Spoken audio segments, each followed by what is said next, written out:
Yep. Oh, yeah. You want to do it? This one? That's 3.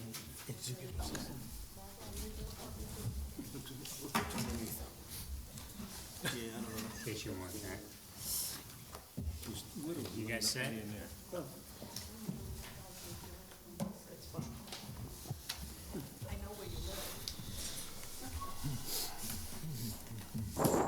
guys all set?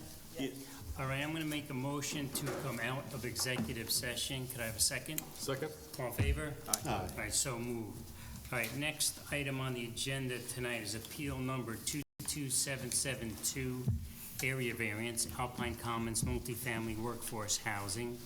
Decision on an area variance section 24037 and 24081.7 of district regulations in an SC zoning district where a maximum of 48 dwelling units is allowed. The applicant is proposing 144 dwelling units, thus requesting a variance for an increase in the density for mixed uses to allow for 96 additional dwelling units to be constructed, where 2.5 stories or 35 feet maximum building height is allowed. The applicant is requesting an increase to 3.5 stories or 50 feet building height, thus requesting a variance of 1 story and/or 15 feet building height. The property is located at 1404 Route 9 and is identified as tax grid number 61570270773 in the town of Wappinger. Lead agency January 31st, 2023. Public hearing closed October 10th, 2023. Mr. Haran, I think maybe for the benefit of the board and maybe the public who might be listening in, just give a brief summary of what is actually going to transpire tonight. Okay, with respect to the notice, there is one discrepancy in the notice regarding the number of stories.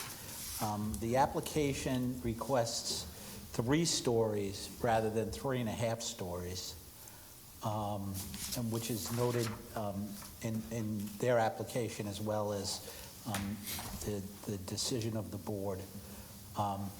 And what's been published is a variance that is greater than what was requested. So it does not result in any improper notice to the public, because the notice variance is actually greater than what was in the application. So just put that in for the record. The zoning board of appeals in this action is sitting as lead agency in a coordinated review. There are some other agencies that are involved, the Town of Wappinger Town Board, the Town of Wappinger Planning Board, New York State Department of Transportation, Dutchess County Department of Behavioral Health, New York State Office of Historic Parks and Historic Preservation, as well as New York State Housing, and they were all circulated under lead agency, and they had approved this zoning board sitting as lead agency. So this is a little bit different than the typical variance application, because the zoning board here is sitting as lead agency for purposes of seeker. Most of the variances that come before the zoning board of appeals are type 2 actions under seeker, and do not need seeker review, and other actions that that come before the ZBA may typically be also being reviewed currently by the planning board, and the planning board acts as lead agency. In this case, the applicant made application to this board because it could not proceed before the planning board without a variance being issued. So That is why the zoning board is acting as lead agency in this application. Under the seeker rules, before a lead agency may act on an application, it has to conduct and conclude seeker review. Based on the discussions of the board, we had prepared a conditioned negative declaration. Conditioned negative declaration means that the board has identified certain environmental impacts related to the project, which could conceivably be, those impacts would be mitigated in the event that the conditions that are listed in the condition negative declaration are met. And under the seeker rules, the condition negative declaration ends the seeker process in much the same manner as a traditional negative declaration. One of the things is that a condition negative declaration has to be published it's only available in an unlisted action, which this is. This matter does not rise to the level of a type 1 action under any of the thresholds in the seeker regulations. And also, so a condition negative declaration is appropriate. It needs to be published in the Environmental Notice Bureau, and there is a 30-day comment period on the conditional negative declaration. And after the board considers and votes on the negative declaration, assuming it votes in favor of the negative declaration, that would end the seeker process, and then the board would be able to continue on and issue a determination and decision in the zoning, in the variance application in accordance with New York State town law and the regulations of the zoning code of the town of Wappinger.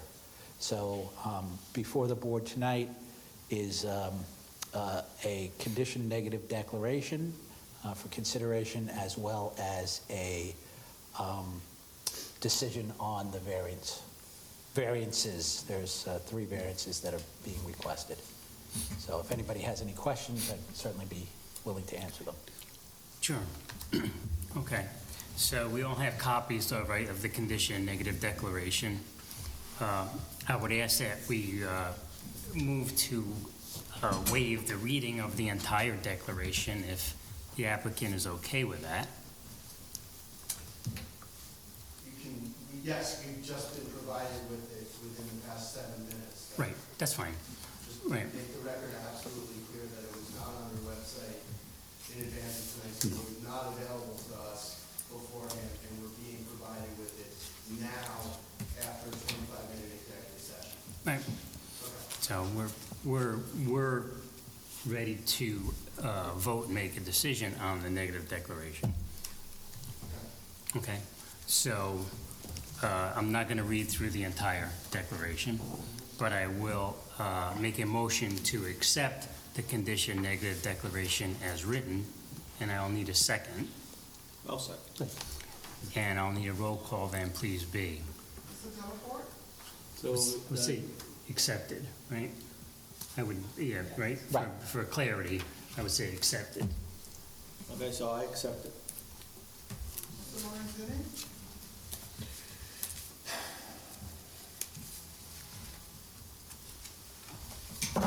This is a problem. It's so late. I don't accept it.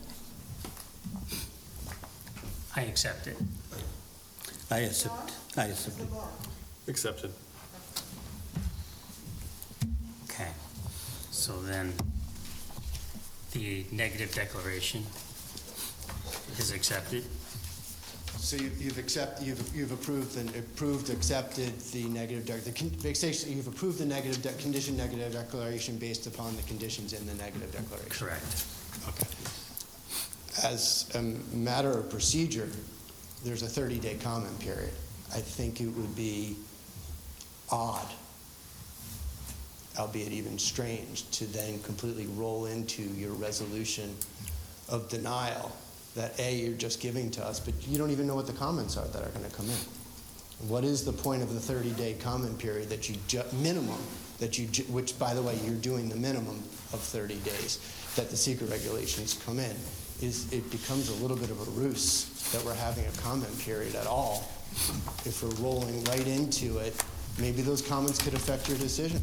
You don't know what the public will say or any agency involved in your coordinated review. You're undermining every single one of those state agencies if you roll into your decision right now, because you're not giving them a time to comment, because this has to be published in the Environmental Notice Bureau, Bulletin, excuse me, so they know, and you're not going to give them an opportunity to comment.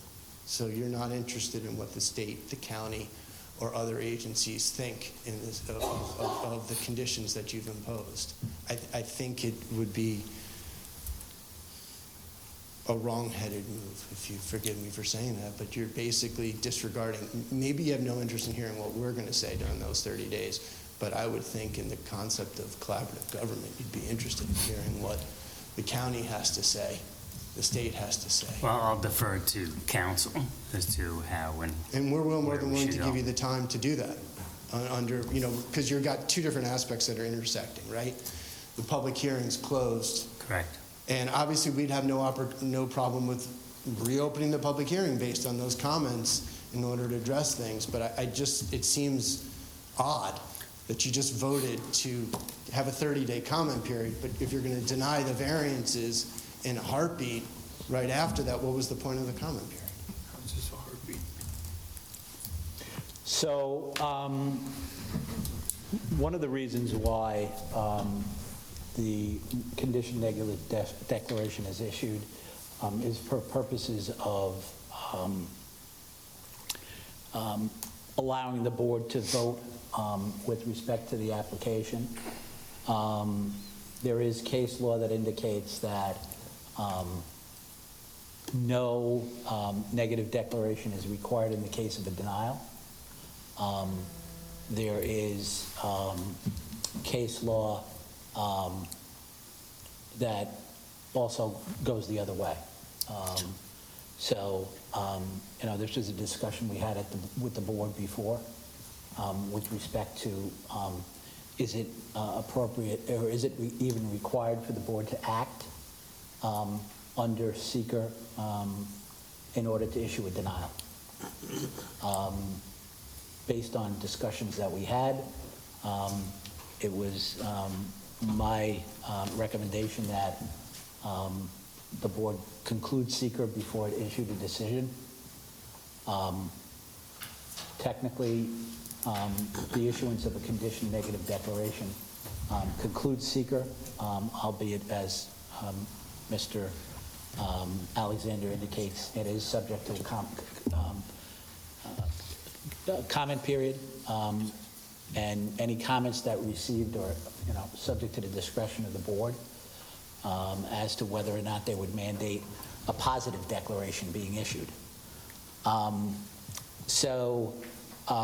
It would certainly be appropriate for the board to publish the condition negative declaration, and should any comments be received that indicates the process should be reopened and a pos dec be issued. In that circumstance, the seeker regulations would mean that the condition negative declaration, or I should say, if the board should require that the condition negative declaration be rescinded and a pos dec be issued, it would certainly be appropriate for the board to vacate its decision. But So, and may I comment? When you're done, I apologize for interrupting. so, you know, the board would then, if it received any comments from any outside agencies or members of the public that would necessitate the rescission of the condition negative declaration, then the decision would be voided or rescinded, and then the applicant would then be required to prepare, or the board would be required to prepare a scoping document and require the preparation of an environmental impact statement. So I think that it would be appropriate to issue the decision with respect to that. And, should comment come in the future, it could certainly, the board then has an obligation under the secret regulations to consider those comments and make a determination as to whether or not the condition negative declaration should continue to be viable. And should it not be viable at that point in time, the board could then, it has, full authority to rescind its decision and conduct the environmental review process and then reissue the decision based on what's received in that Which is why process. I think that should occur, is also as one of your theories is somehow this notion of concentration of, you acknowledge the need for affordable housing, you acknowledge that you don't have enough or any in your community, and that you're not meeting your fair share under the housing needs assessments by the county, but you're also suggesting that this is over-concentration here, which is something we had never heard during any of the year that we were with you, that somehow that the density is too much and that perhaps you'd be willing to entertain a lesser density. It'd be very interesting to hear what county planning has to say about their theories on concentration. In this context. It'd also be interesting to give us an opportunity, because we're hearing that for the first time, to reflect on that and see if a different density would be able to work. You've asserted that dollars and cents proof, for the first time, by the way, in papers we were just given. We could have had these discussions at some point in time prior. And again, so you approve the condition neg deck, there's a 30-day comment period. You're not giving the applicant the 30 days that they're entitled to by law if you would do this, or any of the sister agencies. And I think it would be very interesting to hear what the county has to say about your theories on concentration. And maybe that would have some weight with you all and have a different perspective on this. Well, Jim, based on what you just said, would it be appropriate for us to continue with our decision? Yeah, I think it is. I think so. Absolutely. I mean, Also, like I said, you didn't put the, for the public's purposes, you didn't put the agenda up until after hours last night. These resolutions, probably about 40 or 50 pages, I had about 30 seconds to scan after you had a 30-minute or 25-minute executive session, which is a pattern in practice for you all of going into executive session consistently when discussing this application. You're not engaging. You're just telling us. All right, so, I mean, it's just, Yeah. I mean, you're doing this in full notice and awareness of your own other agencies and towns being censured by the court for exactly this kind of behavior. well, Yeah, one comment. Isn't it from day one we said 144 is very high, we should forever consider? Why you are saying we never said that? You said that, we never bring Most that. of their statements, I scanned this really Clearly quickly, said from most day of your one. statements were never raised during the past year of our processing I in think- here. So, this isn't a public hearing, so I no, think we right, should. so I think, No, I mean, No, and it's a violation of the public officers law, Right, too. but I think That's a we're- separate issue we'll deal with later. right, so we're beyond the point of debating, right? And comment and discussion, right? so, I mean, with So- respect to the issue as far as them not being raised previously, I don't think the board has any obligation to raise them previously. I mean, it's part of their decision. So with respect to that, the board had multiple public hearings, had requested, ample documents from the applicant. There's been a back and forth. Documents were requested. Some documents were requested and never provided. Should the board, Mr. Alexander raises, the point that the final resolution was not available to the public. prior to the consideration at this board. That is a provision in the Public Officers Law, but however, it says that, should that decision be available at that time. It's not an absolute prohibition or an absolute requirement. This board frequently grants,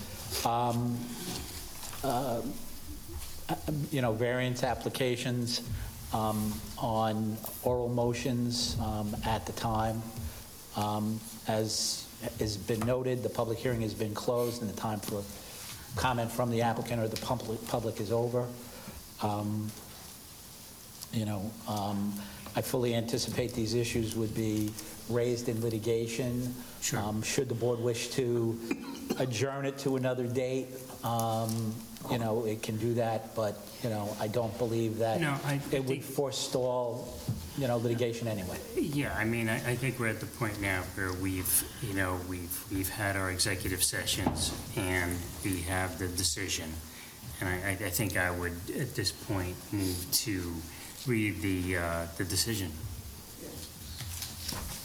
And again, if it was okay, or if the applicant agrees, I won't read the entire decision, but I would like to read the summary of the decision. Since there's going to be no discussion on the motion that we're going to be able to participate in, I don't really see the point of why reading the whole thing. No.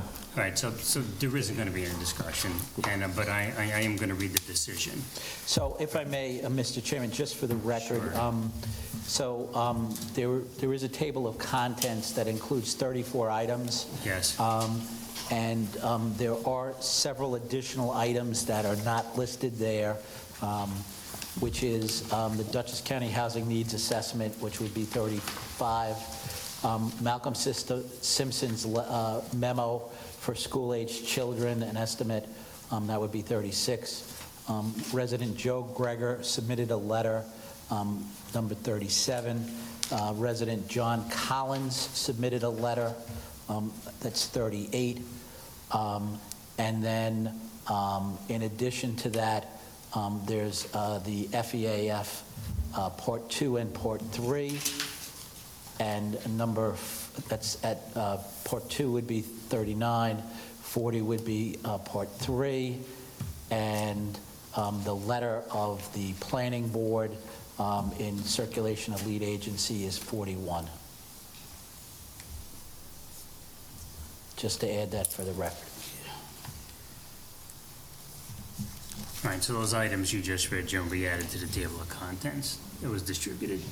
Yeah, they were all submitted previously, I believe. Okay. All right, so at this point then, I will read the decision and then we'll have a vote. Correct?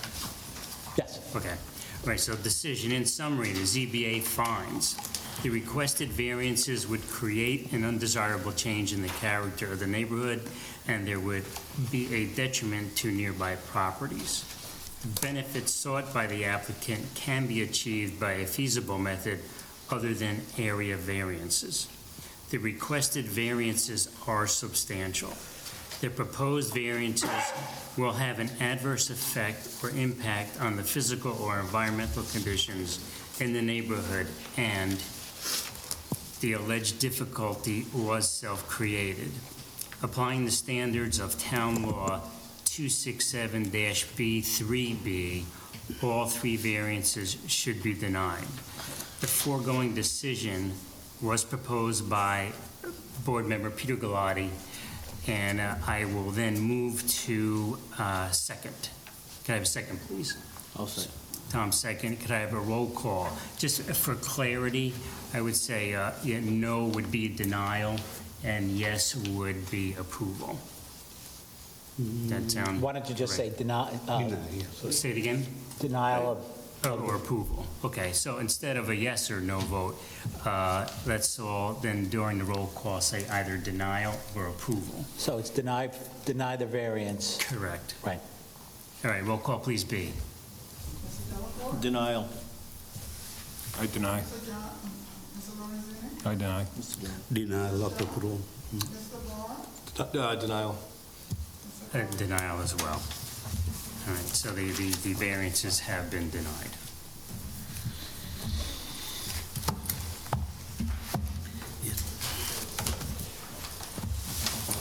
I'll make a motion to adjourn. Second? All in favor? Aye. So moved.